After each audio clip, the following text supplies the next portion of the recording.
Carlomagno.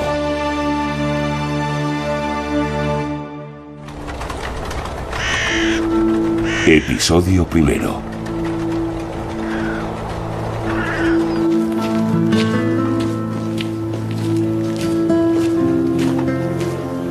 El tiempo borrará todas las huellas, pero yo evitaré que desaparezcan para siempre.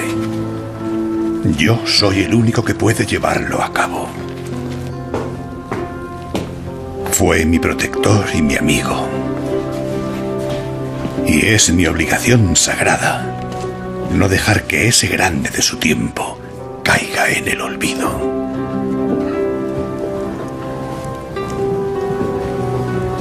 Ya han pasado muchos años desde aquel memorable día de Navidad en el que Carlos Virrey fue coronado emperador en Roma. Gloria in excelsis Deo,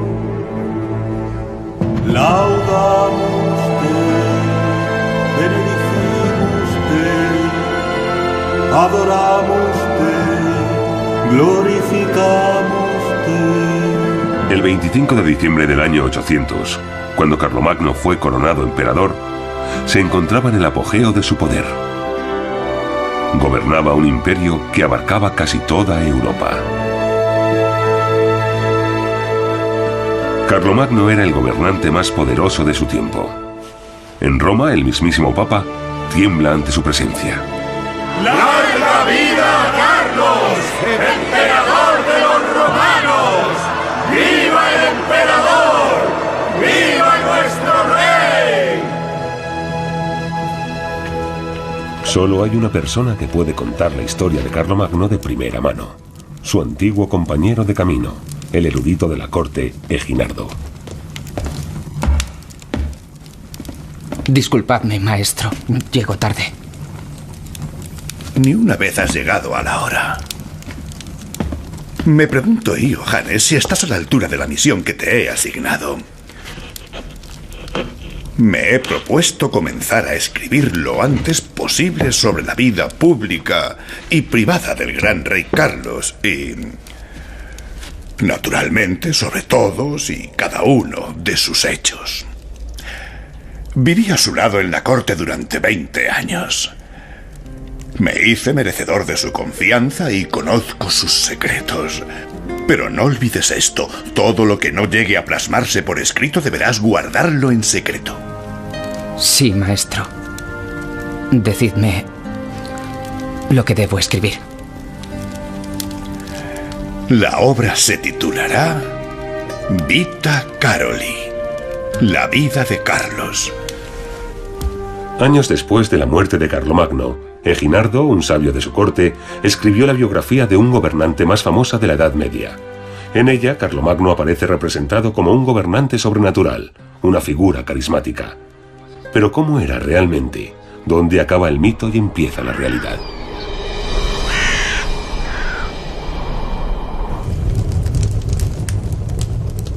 La historia comienza en una época turbulenta. Pipino, el padre de Carlomagno, quiere ser rey de los francos, pero no es el heredero de la corona.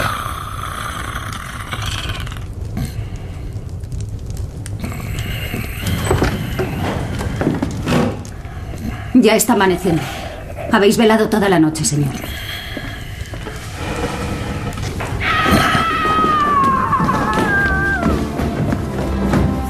El ambicioso Pipino desea tener un hijo para poder fundar su propia dinastía.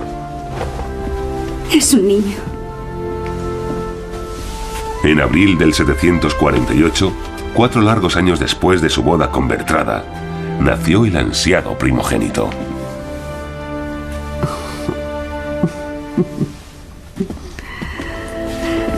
Dale la noticia a tu señor. Se puso muy nerviosa tras su matrimonio, porque no conseguía tener hijos. Su posición, y por supuesto la de su marido, dependía de que consiguieran tener un hijo varón. Al parecer, rogaba a Dios con desesperación que le permitiera quedarse embarazada, y fue cuando tuvo a Carlomagno. Supongo que entonces se sentiría muy aliviada. Señor, es un niño sano y hermoso. Ahora empieza mi futuro y el vuestro. Mi hijo será bautizado con el nombre de Carlos, como mi padre. Y será uno de los más grandes. Dios bendiga al futuro rey. El reino franco, que se componía de múltiples principados, llevaba generaciones gobernado por los merovingios. Pero Pipino, el padre de Carlomagno, tenía buenos argumentos para conseguir el apoyo de los príncipes en su asalto al poder.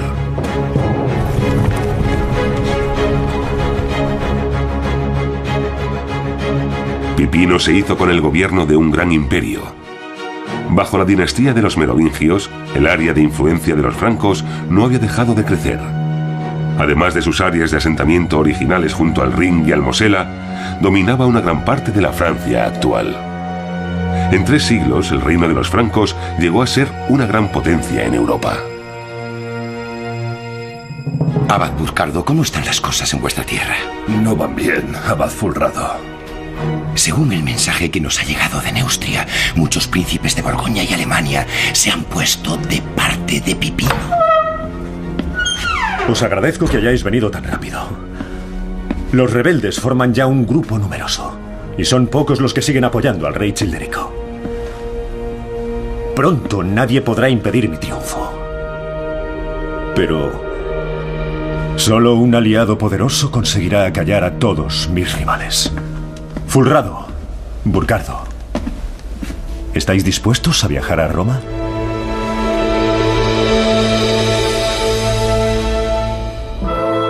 La clave del plan de Pipino era el Papa. El golpe de estado debía contar con su bendición. Mis queridos abades, Fulrado y Burcardo, os comunico que, después de pensarlo detenidamente, he tomado la siguiente decisión sobre el futuro del reino franco. Es mejor que el rey sea el que tiene el poder y no aquel que ha perdido toda su potestad. Por eso, en virtud de la autoridad apostólica, el rey de los francos será desde ahora mayordomo de Palacio Pipino. Santidad, habéis tomado una decisión favorable para los francos y también favorable para vos. El Papa de Roma se había convertido en una autoridad desconocida hasta entonces en el reino franco. Pipino se vio obligado a buscar una legitimación superior a la de los nobles francos y a la de los obispos francos para consolidar sus ambiciones políticas, y no tenía mucho donde elegir. Lo más fácil era dirigirse al Papa. Así, por orden del Papa de Roma, el padre de Carlos, Pipino, fue coronado rey de los francos. El último rey merovingio dejó que Pipino le tonsurase la cabeza y lo encerrase de por vida en un monasterio. Sigue escribiendo, Johannes.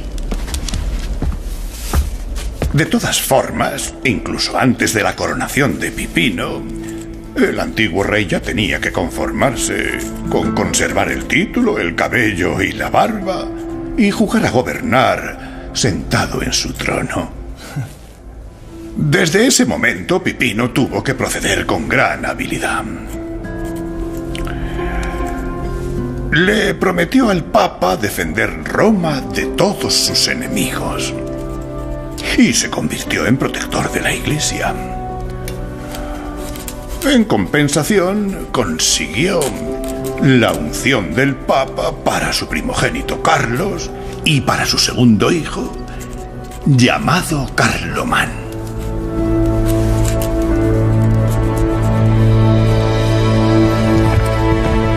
En la nueva casa real carolingia había 2 herederos al trono, Carlomagno y su hermano Carlomán.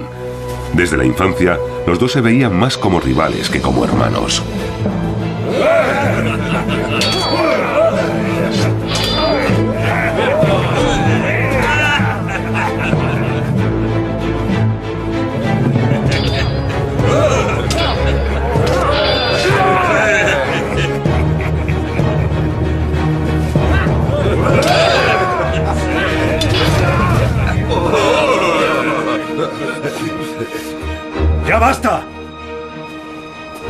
Dejadlo inmediatamente. Carlomán, el más joven y diestro, solía imponerse en las competiciones, hecho que Carlomagno vivía como una humillación.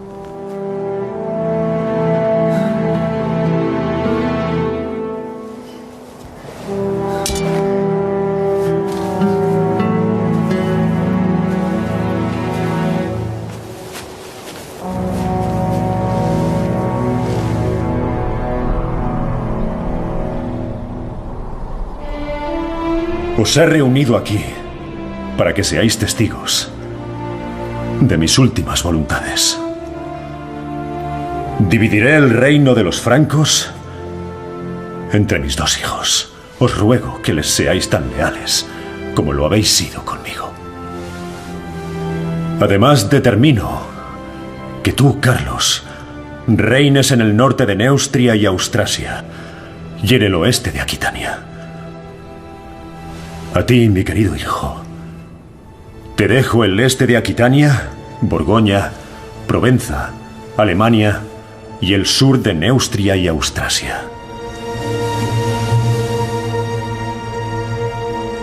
Esta decisión es irrevocable.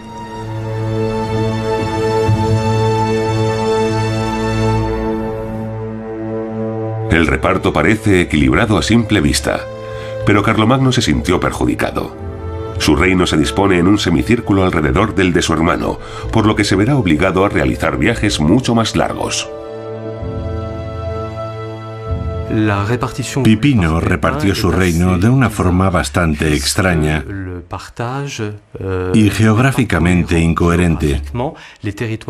Los territorios de Carlomagno rodeaban los de Carlomán y cada uno tenía una parte de Aquitania. Ya desde los tiempos de los merovingios, Aquitania era una región muy preciada. El objetivo de Pipino al repartir así su herencia era seguramente obligar a sus hijos a colaborar, algo que no supieron hacer, que no quisieron hacer. Había una fuerte rivalidad por la supremacía.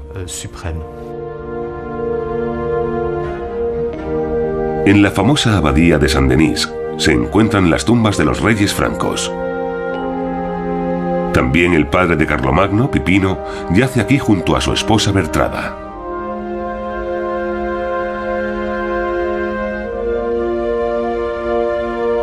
Cuando dividió su territorio entre sus dos hijos, no podía imaginarse las consecuencias de su decisión.